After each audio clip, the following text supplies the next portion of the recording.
नमस्कार जैन दोस्तों, स्वागत है आप सभी का आपके अपने इस परिवार अभय स्टॉक में। मैं हूं आप सभी के साथ अभय यादव। साथियों, प्रकृति जब अपना रौद्र रूप दिखाती है तो फिर वो किसी के बस में नहीं रह जाती है। चाहे आप कितना भी बड़ा इंफ्रास्ट्रक्चर या उसको बांधने का प्रयास कर ले, अगर आप प्रकृति के साथ छेड़छाड़ करेंगे तो वो कभी ना कभी उसका विकराल रूप आपको देखने को मिलेगा और वो फिर से जो है सारी चीजों को सिमट कर खत्म करके पुनः अपना जो है उद्धार स्वयं ही कर लेती है। साथियों, नेपाल के अंदर जो इस समय त्रासदी आई है, आइए मैं आपको बताता हूं इसका कारण और कुछ विजुअल्स दिखाता हूं, जिसको देखकर अगर आपने नहीं देखा होगा तो आपके रूह कांप जाएंगी। और इसके पीछे का जो कारण है वो आपको समझाऊंगा कि किस तरीके से, किस वजहों से साथियों ये पूरा जो बाढ़ आई है, क्यों इतनी अचानक से। मतलब आपने देखा होगा कि बाढ़ कैसे आती है, कभी बारिश बहुत तेज हुई तो कई घंटे लगते हैं, दिन लगते हैं, एक दिन का टाइम मिलता है, उसके बाद बाढ़ आती है। लेकिन साथियों यहाँ पर जिस तरीके की विजुअल्स हैं मैं आपको दिखाना चाहता हूँ। इसके बाद जो है यहाँ पर आप लोग देखिएगा, देखिए किस तरीके से इतनी तेज स्पीड से पानी आया कि ये पुल जो है वो मतलब ऐसे लग रहा है कि ताश के पत्तों की तरह बिखर गया है। जैसे लग रहा है कि पेड़ के पत्ते हैं जो कि ऐसे टूट कर गिरते हुए चले जा रहे हैं। साथियों, अगर आप और विजुअल्स को देखें, यहाँ पर ये पुल है आपका, अगर आप ये देखें तो कितनी स्पीड से जो है वो पानी बढ़ता हुआ आ रहा है और किस तरीके से इस पुल को धाराशायी करके इस साइड के जितने भी घर वगैरह आप देखें किस तरीके से यहाँ पर तोड़ रहा है। और मतलब कि यह एक संकेत दे रहा है कि अगर आप लोग प्रकृति के साथ छेड़छाड़ करते हैं तो इसी तरीके की त्रासदी जो है वो होगी और इसको कोई नहीं रोक सकता। आप देखिए ये पुल टूट गया, मतलब टूट के पूरा ये पानी के साथ यहाँ पर चला गया। वहीं अगर आप ये और विजुअल्स भी अगर आप देखें तो ये देखिए किस तरीके से पानी, मतलब विकराल रूप, इसका कितना खतरनाक रूप देखने को मिल रहा है। जिस तरीके से ये पानी साथियों बहकर आ रहा है, और सोचिए ये जो सामने पूरे बांध पुल वगैरह बना है, सबको वो तबाह करता हुआ चला जाएगा, कोई उसको रोक नहीं पाएगा, इतना विकराल। अगर आप इन विजुअल्स को देखें, ये देखें, अगर आप ये देखिए किस तरीके से यहाँ पर लोग भाग रहे हैं, और अभी आप देखिएगा किस तरीके से यहाँ पर जो है,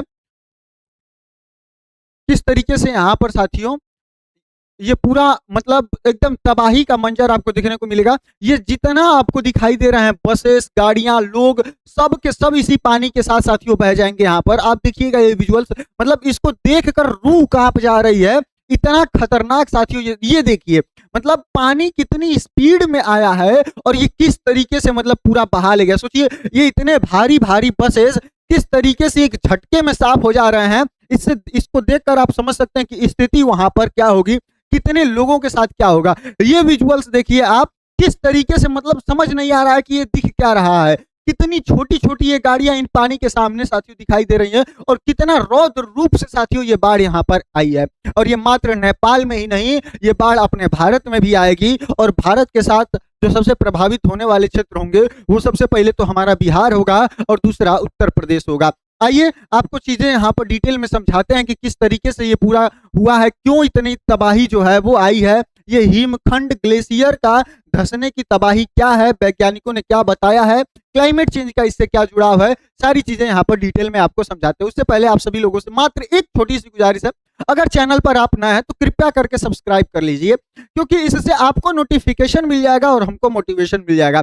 साथियों, आप में से मात्र जो है वो 3% ही ऐसे व्यक्ति हैं जो वीडियो देख रहे हैं और उसको सब्सक्राइब कर रहे हैं चैनल को, और 97% ऐसे लोग हैं जो सिर्फ और सिर्फ वीडियो देख रहे हैं और चैनल को सब्सक्राइब नहीं कर रहे हैं।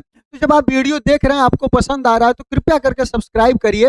इससे आपका 1 रुपया खर्चा नहीं होगा, लेकिन ये हमारी इन घंटों की मेहनत का साथियों मोटिवेशन होता है जो रिसर्च कर हम आपके सामने लेकर आते हैं। आइए आगे बढ़ते हैं और अब आपको बताते हैं कि हुआ क्या है। आप सभी को पता है कि नेपाल और तिब्बत सीमा, वही चाइना वाली, उस पर हिमखंड धंसने से आई विनाशकारी बाढ़। मतलब ये जो बाढ़ आई है, ये जो क्या कहते हैं ग्लेशियर होता है साथियों, वो ग्लेशियर के धंसने से, अचानक टूट कर गिरने से जो है वो यह बाढ़ आई है। साथियों 26 अगस्त 2026 को नेपाल के रसुआ जिले में तिब्बत चीन सीमा के पास एक बड़ा फ्लैश फ्लड आया। मैं आपको मैप के माध्यम से समझाना चाहता हूं। देखिए ये आपको दिखाई दे रहा है नेपाल का मैप, और ये जो आपको दिख रहा है यहाँ पर आपको रसुआ जो है वो दिखाई देगा। इसमें इमेज थोड़ा साफ नहीं है, हाँ ये देखिए, ये रहा आपका रसुआ जिला जो कि आपको यहाँ पर दिखाई दे रहा है। और ये जो है वो नेपाल और तिब्बत यानी कि चाइना का जो है वो बॉर्डर है। ये बहुत ही इंपॉर्टेंट है क्योंकि यहाँ पर जो है चाइना और नेपाल और तिब्बत, या फिर कहा जाए नेपाल और चाइना का जो है वहां से लोग आते जाते हैं, जो क्या कहते हैं यहाँ पर इन लोगों का ट्रेड होता है, वो सब इन्हीं रूट्स के माध्यम से यहाँ पर होता है। साथियों ये लैंडस्लाइड स्टार्ट कहाँ से होती है, तो ये रहा आपका काठमांडू और ये रसुआ का साथियों ये क्षेत्र रहा जहां से ये लैंडस्लाइड स्टार्ट होती है। और यहीं से साथियों ये पूरा बाढ़ जो है, जो अभी आपने मंजर देखा, वो आना स्टार्ट होता है। साथियों वैज्ञानिकों के अनुसार एक ग्लेशियर का निचला हिस्सा टूटकर सैकड़ों मीटर नीचे घाटी में गिरा, जिससे बहुत बड़ा बाढ़ जो है, यह बाढ़ यहाँ पर शुरू हुई। मतलब एक ग्लेशियर था, ग्लेशियर यानी कि बर्फ जमा हुआ और वो टूटकर अचानक से गिर गया। अब जब वो नदी में गिरा तो वहां पर साथियों अब वो बहुत मतलब बड़ा था। अब इस तरीके से इमेजिन करिए कि ये कोई आपने बाउल लिया हुआ है और ये बाउल पूरा साथियों यहाँ पर ये पानी से भरा हुआ है, और अचानक आप इसमें कोई इतना बड़ा पत्थर उठाएं और इसमें अगर मारेंगे तो ये पानी फिर साइड से निकलेगा। कुछ इसी तरीके से हुआ। जो यहाँ पर नदी है, आगे उसकी भी चर्चा करेंगे और आपको बताएंगे कि वो भारत में भी कैसे आएगी। तो उस नदी के अंदर ये साथियों अचानक से गिरा ग्लेशियर, और उस ग्लेशियर के गिरने के बाद साथियों ये पूरा जो है अब नदी का पानी का लेवल अचानक से बढ़ा, और उसके वजह से साथियों इस तरीके से जो यहाँ पर आपने देखा अचानक से जो बाढ़ आ रही है वो आई। साथियों सैटेलाइट जो तस्वीरें हैं उन्होंने हरी भरी पहाड़ी और अब वो पूरी मलबे और क्या कहते हैं कि तलछट के नीचे दबी दिख रही है। यानी कि जो पहले की इमेजेस थी वो कुछ हरा भरा दिखाई दे रहा था, और अब जो इमेजेस आ रही हैं जो सैटेलाइट से ली जा रही है उसके तहत ये दिखाई दे रहा है कि वो पूरा जो है वो मलबे से दबा हुआ है। साथियों नेपाल चीन को जोड़ने वाला रास्ता और कई हाइड्रो पावर व सड़कों के ढांचे इसी के साथ बह गए। नेपाली अधिकारियों ने घटना से कुछ मिनट पहले आए भूकंप की भी एक संभावित कारण बताया था। मतलब यहाँ पर ये इतना खतरनाक तरीके से गिरा था और इतना बड़ा था कि सोचिए जो अमेरिका की, नेपाल के साथ साथ अमेरिका की भी जो एजेंसीज हैं जो भूकंपों का अध्ययन करती हैं, उनके द्वारा कहा गया था कि यहाँ पर लगभग 4.4 रिक्टर का जो है वो यहाँ पर भूकंप आया था। मतलब आप समझ सकते हैं कि कितना तेजी से गिरा था। जब ये गिरा साथियों तो बताया जा रहा है कि वहां पर जैसे एक बम विस्फोट करता है उस तरीके का साथियों ये आवाज किया था। तो आई होप आपको ये समझ में आया होगा कि किस तरीके से ये बाढ़ आई। साथियों यहाँ पर लगभग 160 लोगों की जब तक मैं वीडियो शूट कर रहा हूँ पुष्टि हो चुकी है कि उनकी मौत हो गई है। लगभग 800 से अधिक यहाँ पर अभी भी लोग लापता हैं, यात्री लापता हैं, और लगभग 105 लापता में भारतीय भी जो है यहाँ पर शामिल है। यानी कि 105 यहाँ पर भारतीय भी जो हैं वो यहाँ पर शामिल है। अगर आप हेडलाइंस को देखिए साथियों तो यहाँ पर देखिए लगभग more than 800 missing in Nepal as authorities says glacial. मतलब कि अभी देखिए ये अथॉरिटी के द्वारा कहा जा रहा है, बट आप ये जो मंजर देख रहे हैं इस मंजर को देख के समझ में आ रहा है कि ये मात्र 800 लोग नहीं होंगे। आप अगर यहाँ पर ध्यान से देखें तो जो ये लोग थे जो यहाँ से भाग रहे थे, इनमें से साथियों ये जो लोग आपको दिखाई दे रहे हैं मात्र ये 800 ही लोग नहीं होंगे। ये संख्या धीरे धीरे और बढ़ेगी। ये जो संख्या 800 की बताई जा रही है ये सिर्फ उस बेसिस पे बताई जा रही है जो यहाँ पर डेड बॉडीज मिल चुकी हैं या फिर जिनके मिसिंग होने की, जो यात्री आए थे, जो टूरिस्ट आए थे उनकी है। बाकी यहाँ के जो लोकल अथॉरिटीज हैं, जो लोकल लोग हैं, उनकी यहाँ पर कोई भी जानकारी नहीं है। बाकी इसमें अभी तक जो खबर आई है जब तक मैं ये वीडियो शूट कर रहा हूँ, लगभग 105 भारतीयों की भी इसमें जानकारी है कि वो लोग भी यहाँ पर गायब हुए हैं। बाकी साथियों बात करें आगे कि मौत का आंकड़ा और बढ़ने की आशंका है। जी हाँ साथियों, जैसे ताजा स्थिति अभी तक जो सामने निकल कर आया वो तो 160 है। हम लोग मान के इनको रहे हैं कि डेड बॉडी मृत्यु हो चुकी है, जिनकी डेड बॉडी रिकवर कर ली गई है। बाकी जो 800 लोग मिसिंग हैं, अब वो मिसिंग है तो जब तक उनकी बॉडीज नहीं मिल जाएगी तब तक अथॉरिटीज नहीं मानती हैं कि डेथ हुई है इनकी। तो अभी उनकी तलाश जारी है। तो आपको इसी से समझ में आ रहा होगा कि आगे धीरे धीरे ये मैटर बढ़ेगा और इसमें जो क्या कहते हैं कि ये संख्या है जो 160 है ये धीरे धीरे साथियों यहाँ पर बढ़ती ही चली जाएगी। वहीं बात करें साथियों रुसवा हिमालयी क्षेत्र में बार बार आपदा का शिकार क्यों होता है, तो समझिए इसकी भौगोलिक स्थिति। साथियों जो रसुआ है, माफ करिएगा, जो रसुआ है यह नेपाल के उत्तर में है। यह जिला नेपाल का उत्तरी जिला है जो कि तिब्बत चीन सीमा पर स्थित है। यह ऊंचाई पर सैकड़ों ग्लेशियर और जो हिमानी झीलें हैं वो यहाँ पर मौजूद हैं। अगर आप देखें यहाँ पर तो ये जो है यहाँ पर उत्तर साइड में एकदम आप काठमांडू यहाँ पर देख सकते हैं, नेपाल की जो राजधानी है, यहाँ से उत्तर साइड में ये यहाँ पर स्थित है। और यहाँ पर साथियों ये बहुत ऊंचाई पर है, यहाँ पर बहुत ज्यादा जो ग्लेशियर हैं वो सब स्थित हैं, यहाँ पर झीलें स्थित हैं। और यह इलाका भूकंपीय दृष्टि से भी संवेदनशील है। 2015 में बड़े भूकंप के का केंद्र भी नेपाल ही था, यानी कि 2015 में जो एक बहुत बड़ा भूकंप आया था उसका भी केंद्र यहीं पर था। साथियों नेपाल चीन को जोड़ने वाला मुख्य व्यापारिक व यातायात मार्ग इसी क्षेत्र से गुजरता है, यानी कि जो नेपाल और चाइना यानी कि तिब्बत वाला क्षेत्र जो अब उसने हड़प लिया है, दोनों के बीच का जो रास्ता है जो इन दोनों को मतलब जोड़ता है वो भी यहीं से गुजरता है। अब साथियों हिंद कुश हिमालय क्षेत्र है। अफगानिस्तान से म्यांमार तक फैला यह क्षेत्र 8 देश जैसे कि भारत, नेपाल, चीन, पाकिस्तान, भूटान आदि में यह फैला है। और यह दुनिया के ध्रुव के बाहर सबसे ज्यादा बर्फ व ग्लेशियर यहीं पर मौजूद है, इसलिए इसे तीसरा ध्रुव भी जो है वो यहाँ पर कहा जाता है। वहीं साथियों जो international centre for integrated mountain development है, जो काठमांडू में स्थित एक क्षेत्रीय संस्था है जो इस क्षेत्र की निगरानी यहाँ पर करती है, तो यह भी वहीं पर मौजूद है और यहीं से साथियों ये पूरा देखने को मिला है। आगे मैं आपको दिखाऊंगा कि किस तरीके से ग्लेशियर पिघले सैटेलाइट इमेजेस में चेंज आया है। साथियों अब यहाँ पर जो ये काम हुआ है, जो ये घटना घटी है, इसको वैज्ञानिकों के द्वारा एक नाम दिया जाता है। साथियों इसको ग्लोफ यानी कि ग्लेशियर लेक आउटबर्स्ट फ्लड कहा जाता है। इसको यह होता क्या है, तो ग्लेशियर पिघलने से बना पानी अक्सर बर्फ या मोरेन यानी कि मलबे में प्राकृतिक दीवारों के पीछे छिपे जमा होकर बड़ा जो है वो झील बना लेती हैं और इसे हिमानी झील कहते हैं। यानी कि जो ग्लेशियर है, पानी का बर्फ है, ग्लेशियर है, उसका जो पानी बर्फ पिघलता है तो वो मान लीजिए कहीं मलबा है, जैसे मान लीजिए कि ये पूरा ऊंचा सा ग्लेशियर है और ठीक है यहाँ से निकल रहा है और यहाँ पर ये कुछ कंस्ट्रक्शन है या फिर किसी भी प्रकार का प्राकृतिक समझिए या फिर मानव के द्वारा निर्मित एक दीवार है। अब यहाँ से जब ये पानी आएगा तो यहाँ पर ये रुका रहेगा, लेकिन जब अचानक साथियों इसके अंदर कुछ ग्लेशियर, मान लीजिए ग्लेशियर का ये हिस्सा टूट कर इसमें गिरेगा तो अचानक इसमें पानी का लेवल बढ़ेगा, दबाव बढ़ेगा और उसके बाद ये फिर से जो है वो अचानक से ब्रेक होकर जो है वो आगे बढ़ जाएगा। तो यही काम यहाँ पर हुआ है, जिसको कि यहाँ पर क्या नाम दिया गया है कि ग्लेशिकल लैक आउटबर्स्ट फ्लड, इसको यहाँ पर कहा गया है। साथियों जब यह प्राकृतिक दीवार यानी कि जो डैम है वो कमजोर होकर टूट जाती है तो भूकंप, हिम समखलन, हिमखंड गिरने से तो झील पूरा यहाँ पर पूरा पानी अचानक से नीचे की ओर छूट जाता है। यानी कि जब ये टूट कर गिरेगा इसमें तो ये अचानक से जो ये दीवार बनी हुई है, एक तरीके से डैम का काम कर रही है, यह पानी के प्रेशर को झेल नहीं पाएगी और ये टूट जाएगी और फिर ये पानी पूरा नीचे की तरफ चला जाएगा। साथियों इसे ही ग्लेशिकल लैक आउटबर्स्ट फ्लड GLOF कहा जाता है और यह सामान्य बाढ़ से कहीं ज्यादा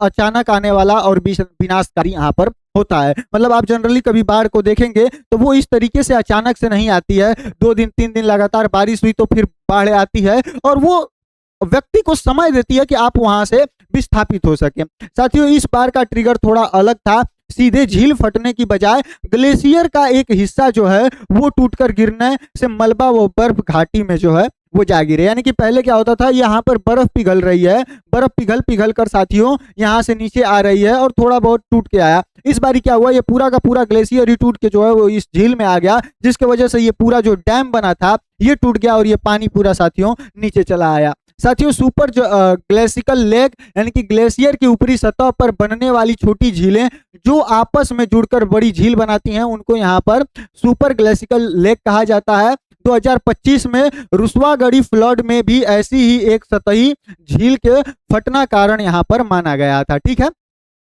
आगे बढ़ते हैं, मैं आपको यहाँ पर इमेजेस के माध्यम से दिखाऊं तो देखिए यहाँ पर ये झीलें हैं, ये झील है, ये आपको झील दिखाई दे रही है, ये यहाँ पर आपको झील दिखाई दे रही है। और साथियों जब यहाँ पर ये ग्लेशियर जो आपको दिखाई दे रहा है अचानक इसमें से कोई टूटकर अचानक से इसमें गिरे तो इसका पानी का लेवल बढ़ेगा और इसके वजह से फिर ये यहाँ पर तेजी से आएगा और ये यहाँ पर आप देखिए तो ये यही पानी यहाँ पर आते हुए और डायरेक्ट आप देखेंगे तो ये रसुआ रहा और यहीं पर साथियों ये पूरा कारनामा जो है हुआ है। जो ये आपको लाल लाइन दिखाई दे रही है इसी के माध्यम से ये पूरा पानी जो है ग्लेशियर का निकल कर आया है और यहाँ पर इस तरीके की घटना हुई है। आगे बढ़ते हैं साथियों और बात करते हैं कि क्लाइमेट चेंज, हिमालय के ग्लेशियर कितने तेजी से पिघल रहे हैं, जो कि सबसे इंपॉर्टेंट है। और वही मैंने आपको कहा स्टार्टिंग में कि जब भी आप प्रकृति के साथ छेड़छाड़ करिएगा, खिलवाड़ करिएगा, तो वो अपना रौद्र रूप दिखाएगी और फिर अपने आप को जो है वो स्थापित करने का प्रयास करेगी। साथियों, लगभग एक तिहाई पिछले 30 सालों में, पिछले 30 से अधिक सालों में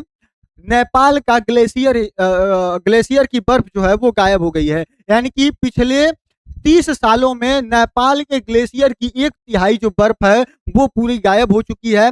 65% तेजी से ग्लेशियर पिघल रहे हैं। पिछले दशकों में यूएन के जो द्वारा जो बताया गया था 2023 के अंदर, उसमें ये इस बात का जिक्र किया गया था। साथियों, लगभग 15 मिलियन दुनिया भर की हिमानी जो झील बाढ़ का जो है वो यहाँ पर खतरे में लोग हैं, यानी कि 15 मिलियन लोग जो है वो यहाँ पर खतरे में है। अब ये क्यों बढ़ रहा है, तो समझिए, जो संयुक्त राष्ट्र है उसके अनुसार नेपाल के हिमखंडों ने पिछले 30 वर्षों में करीब एक तिहाई बर्फ अपनी खो दी है। और ग्लोबल वार्मिंग की साथियों यह सीधी वजह है। जो हम लोग पेड़ की कटाई कर देते हैं, कार्बन डाई का उत्सर्जन बहुत ज्यादा हो रहा है, तो ये उसी का साथियों यहाँ पर ग्लोबल वार्मिंग जो है वो रीजन है। नेपाल दो सबसे बड़े कार्बन उत्सर्जक देशों में है, यानी कि नेपाल जो है वो सबसे ज्यादा कार्बन उत्सर्जक जो देश है उसमें एक यह भी है। और भारत और चीन के बीच में स्थित है। यहाँ ग्लेशियर पिछले दशकों में पहले से जो है वो 65% तेज रफ्तार से यहाँ पर पिघल रहे हैं। और साथियों, जैसे जैसे तापमान बढ़ रहा है, हिमालय में हिमानी झीलों की संख्या और आकार दोनों तेजी से बढ़ रहे हैं। यानी भविष्य में ऐसी आपदाएं आम हो सकती हैं। यानी कि जिस तरीके से ग्लोबल वार्मिंग बढ़ रही है, जिस तरीके से ग्लेशियर पिघल रहे हैं, टूट टूट कर गिर रहे हैं, उस हिसाब से यह जो घटना हुई है यह आम घटना हो जाएगी आने वाले दिनों में, अगर ये इसी तरीके से चलता रहा तो। अब साथियों, बात करते हैं असली फैक्टर की, जो जलवायु परिवर्तन है, कि इसमें गर्म तापमान ने कैसे तेज किया हिमखंड का टूटना। मतलब जो ये गर्म यहाँ पर तापमान बढ़ता जा रहा है, यह किस तरीके से इसको प्रभावित कर रहा है। तो साथियों, वैज्ञानिकों की राय है, जिसमें CNN से बातचीत में वैज्ञानिक डैन सुगर ने कहा कि गर्म तापमान से पिघली बर्फ ग्लेशियर व चट्टानों की दरारों में रिस कर इन्हें कमजोर कर देती है। यानी कि जो ग्लेशियर से बर्फ पिघल रही है, जो डैम और या फिर जो चट्टाने हैं उनके बीच में अगर मान लीजिए कि इस तरीके से दो चट्टाने हैं और यहाँ पर अगर दरार है, तो इसमें जब ये ग्लेशियर पिघल कर जाएगा तो रिस कर इसको कमजोर करेगा और फिर ये साथियों कोलैप्स कर जाएगा। ये पूरा का पूरा हिस्सा ही यहाँ पर टूट जाएगा। वहीं यह प्रक्रिया रुसवा में हिमखंड के टूटने के पीछे की एक बड़ी वजह मानी जा रही है। हालांकि पूरी वैज्ञानिक पुष्टि अभी भी कुछ सप्ताह लग सकते हैं। यानी कि यही घटना साथियों यहाँ पर हुई है और यही माना जा रहा है। अच्छा, आप लोग इस चीज को विजुअलाइज करके समझिए। जैसे अगर आप लोगों ने कई बार देखा हो, तो आप जब बर्फ कभी आप फ्रिज में जमाए हो, तो आप जमा कर भी इस प्रैक्टिकल को कर सकते हैं। अगर मान लीजिए कि आप बर्फ जमा रहे हैं और ये बर्फ का एक टुकड़ा है और यहाँ पर साथियों अगर लगातार पानी गिरे, धीरे धीरे पानी गिरे, तो आप देखेंगे कि यहाँ पर नाली टाइप बनेगी और यहाँ पर साथियों ये धीरे धीरे जो है वो दरार पड़नी स्टार्ट हो जाएगी। और अगर आप इन दोनों साइड पे कोई वजन रख दें और इसको बीच से ऐसे रख दें, तो एक टाइम के बाद ये टूटकर दोनों जो है वो अलग अलग हो जाएगा। साथियों, कुछ इसी तरीके से यहाँ पर हुआ है कि एक जैसे बड़ा ग्लेशियर है और यहाँ पर ये है। अब यहाँ से साथियों ये पिघल रहा है क्योंकि ग्लोबल वार्मिंग है, तो ये पानी धीरे धीरे पिघल कर आ रहा है और यहाँ से साथियों इसको तोड़ रहा है। अब एक समय आएगा कि जब यहाँ पर दरार पड़ेगी और ये जो पूरा छोटा वाला ग्लेशियर है ये टूटकर साथियों यहाँ पर सीधे जो है वो आपकी झीलों में आएगा और उसके वजह से अचानक फिर पानी का लेवल बढ़ेगा और फिर साथियों ये यहाँ पर तेजी से बाढ़ का कारण बन जाएगा। तो इस तरीके से साथियों यहाँ पर जो साइंटिस्ट हैं उनके द्वारा इस बात को बताया जा रहा है। साथियों, विशेषज्ञों के अनुसार भूस्खलन में कई कारण होते हैं, लेकिन जलवायु परिवर्तन अक्सर एक बड़ी भूमिका निभाता है और खासकर तेजी से जो है वो गर्म हो रहे हिमालयी क्षेत्र।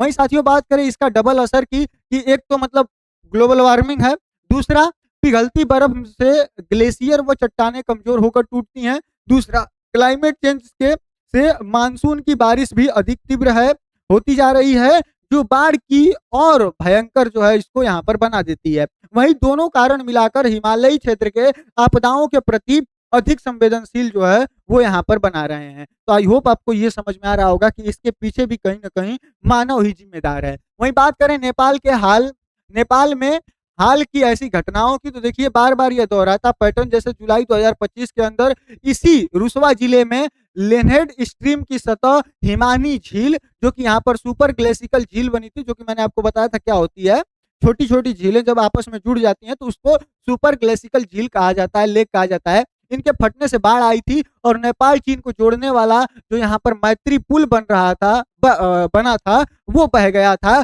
और इसमें करीब 9 लोगों की मौत व 20 लोग जो है वो लापता हुए थे, जो रिपोर्ट्स में निकल कर आया था। वहीं साथियों अगस्त 2024 में भी आप देखें तो एवरेस्ट क्षेत्र के थामे गांव, जो कि सोलू कुंभू में 2 हिमानी झीलें फटी थी और जिससे कई घर यहाँ पर क्षतिग्रस्त हो गए थे। मई 2025 के अंदर साथियों हुमला जिले में तिलगांव गांव में बिना किसी बारिश के ही जो यहाँ पर हिमानी अस्थिरता है उसके कारण झीलें फटी थी, यानी सिर्फ मानसून ही नहीं गर्म तापमान से सीधे तौर पर यहाँ पर जिम्मेदार है। मतलब सोचिए बारिश का मौसम नहीं था, सिर्फ इसी तरीके से ग्लेशियर टूटकर उस हिमान में गिरा, वो झील में गिरा और यहाँ पर साथियों त्रासदी आ गई।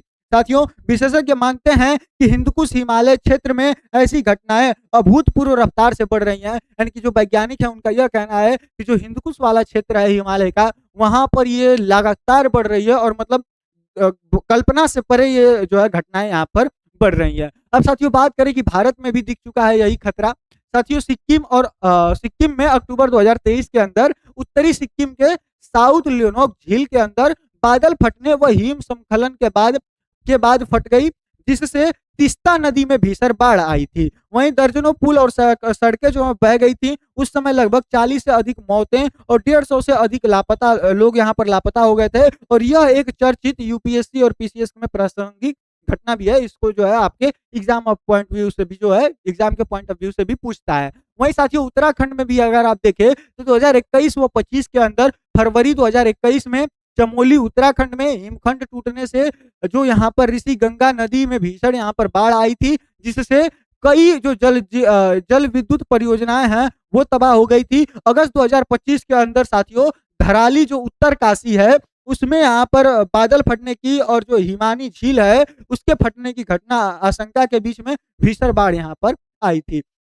अब देखिए ये घटना भारत को भी प्रभावित करेगी, क्योंकि अगर आप देखें तो जो नेपाल है, नेपाल के अंदर से यहाँ पर बहुत सारी ये कुछ मुख्य नदियां मैं यहाँ पर आपको दिखा रहा हूँ, बाकी जो बहुत सारी छोटी छोटी नदियां हैं जो आकर आपकी इस कोसी नदी से मिलती है और बिहार का शोक आपको पता ही है किसको कहा जाता है, तो फिर ये साथियों होती हुई भारत के अंदर आती हैं। और अगर आप देखें यहाँ पर विशेषकर तो पहले तो यहाँ पर जो उत्तराखंड है, हिमाचल है, ये प्रभावित होगा, उसके बाद साथियों उत्तर प्रदेश भी प्रभावित होगा और सबसे ज्यादा अगर ये क्षेत्र देखा जाए जो कि बिहार का क्षेत्र है ये यहाँ पर प्रभावित होगा। ये तो वैसे बेचारा तबाह रहता है और यहाँ पर इसके वजह से, इस कारण के वजह से यहाँ पर तबाही का जो मंजर है वो और बढ़ गया है। बाकी अगर आप देखें तो उत्तर प्रदेश के अंदर भी जो सरकार है वो हाई अलर्ट पर है। यहाँ पर जो गंगा नदी के क्षेत्र के आसपास के इलाके हैं वहां पर हाई अलर्ट किया जा रहा है कि लोग वहां पर न जाएं और बहुत जगह जो अनाउंसमेंट वगैरह की जा रही है कि आप लोग ऊंचे ऊंचे स्थानों पर जाकर बैठ जाएं। साथियों बात करें नेपाल चीन भारत की इस सीमा पार सहयोग की चुनौती, तो देखिए मुख्य पहलू यह है कि नेपाल की उत्तरी सीमा चीन तिब्बत से करीबन 1400 किलोमीटर लगती है और कोई खतरनाक हिमानी झील तिब्बतीय क्षेत्र में स्थित है। मतलब कई सारी झीलें यहाँ पर तिब्बत के क्षेत्र में स्थित हैं, यानी खतरा नेपाल की सीमा के बाहर से भी आता है, यानी कि सिर्फ नेपाल के अंदर ये काम नहीं होता है, उसके बाहर से होता है और उसका असर नेपाल के अंदर होता है। विशेषज्ञों के अनुसार साथियों नेपाल, भारत और चीन के बीच में बाढ़ की सीमा पार पूर्व चेतावनी जो है वो साझा करने की व्यवस्था अभी भी बहुत कमजोर है। यानी कि कभी भी हम लोगों की जो अभी ये है कि जैसे मान लीजिए कि नेपाल के अंदर या चाइना के अंदर तिब्बत वाले क्षेत्र में कुछ ऐसा घटना हुआ जिसकी वजह से ये आशंका है कि बाढ़ आएगी, तो चाइना जो है वो नेपाल को इन्फॉर्म नहीं कर पाता है, जिसके वजह से फिर या फिर नेपाल जो है वो भारत को इन्फॉर्म नहीं कर पाता है। तो ये जो एक तरीके से कहा जाए तो ट्रांसफर करने की बात है, जानकारी देने की बात है, वो यहाँ पर थोड़ी कमजोर है। वहीं इस बार भी नेपाल चीन को जोड़ने वाला व्यापारिक मार्ग और हाइड्रो पावर ढांचा बुरी तरह प्रभावित हुआ है, जिससे दोनों देशों के व्यापार पर असर पड़ सकता है। वहीं ICIMOD जैसे क्षेत्रीय संस्थाएं सैटेलाइट डेटा से मॉनिटरिंग करती हैं, लेकिन विशेषज्ञ मानते हैं कि क्षेत्रीय देशों के बीच बेहतर तालमेल जो है वो यहाँ पर सख्त जरूरत है। अब वहीं बात करें साथियों भारत के लिए खबर क्यों महत्वपूर्ण है, तो पहला कि लापता यात्रियों में करीबन 105 जो अभी डाटा निकल कर आया उसमें भारतीय हैं, शामिल हैं। वहीं भारत की बड़ा हिस्सा जो है वो हिंदकुश हिमालय क्षेत्र से आता है, जैसे कि उत्तराखंड, हिमाचल, सिक्किम, अरुणाचल प्रदेश, और अभी आपने अरुणाचल प्रदेश में भी देखा होगा इस तरीके का। यानी यह खतरा भारत की सीमाओं के भीतर भी मौजूद है। वहीं नेपाल चीन सीमा के पास हिमानी झीलों का अगर फटती हैं तो उनका पानी अंततः कोसी, गंडक व अन्य नदियों के जरिए बिहार व उत्तर प्रदेश जैसे भारतीय राज्यों तक भी पहुंच सकता है, और आपको पता है ये पहुंचना ही है। तो ये भी यहाँ पर दिक्कत की बात है। वहीं यह घटना भारत के हिमालयी राज्यों में जल विद्युत परियोजना के सीमावर्ती बुनियादी ढांचे की सुरक्षा समीक्षा की जरूरतों को फिर से जो है वो यहाँ पर रेखांकित करता है। तो आई होप आपको ये समझ में आया होगा कि किस तरीके से ये पूरी बाढ़ आई थी और कितने लोग यहाँ पर अपनी जान गंवाए और इसके पीछे कारण क्या था, किस तरीके से आई थी। साथियों, अगर चैनल पर नया है सब्सक्राइब अवश्य करिएगा। वीडियो अच्छा लगे तो हमारे इस परिवार को बड़ा बनाने के लिए आप हमारा सहयोग कर सकते हैं। आप जो है इसको अन्य दोस्तों के साथ शेयर कर सकते हैं, अपने ग्रुप में शेयर कर सकते हैं, ताकि मैं आप सभी लोगों से सिर्फ यही गुजारिश करूंगा कि देखिए, आप बस सरकार के भरोसे अगर आप बैठेंगे कि सरकार जो है वो क्लाइमेट चेंज को, जो ग्लोबल वार्मिंग है उसको कंट्रोल करे, प्रदूषण को कंट्रोल करे, तो सरकार के बस का नहीं है, क्योंकि सरकार निकम्मी हो चुकी है। इनके हिसाब से मतलब इनके पास सभी संसाधन होते हुए भी यहाँ पर कंट्रोल चीजें नहीं कर पाते हैं। तो आप एक एक व्यक्ति की भी ये जिम्मेदारी है, सिर्फ सरकार की ही नहीं, कि आप भी जो है अपने स्तर पर, जैसे मान लीजिए प्लास्टिक का यूज आप कम करिए। आप जा रहे हैं बाजार तो थैला लेकर जाइए, प्लास्टिक का यूज करिए ही मत। आप मतलब जितना इको फ्रेंडली चीजें हैं उनका इस्तेमाल करके इस तरीके से जो है आप भी अपने पर्यावरण को बचाने में अपना सहयोग दे सकते हैं। बाकी आप लोग कमेंट सेक्शन में जरूर बताइएगा किस जिले, किस जगह से आप इस वीडियो को देख रहे हैं। मिलते हैं अगली वीडियो में किसी अन्य टॉपिक के साथ। तब तक के लिए जय हिंद, जय भारत।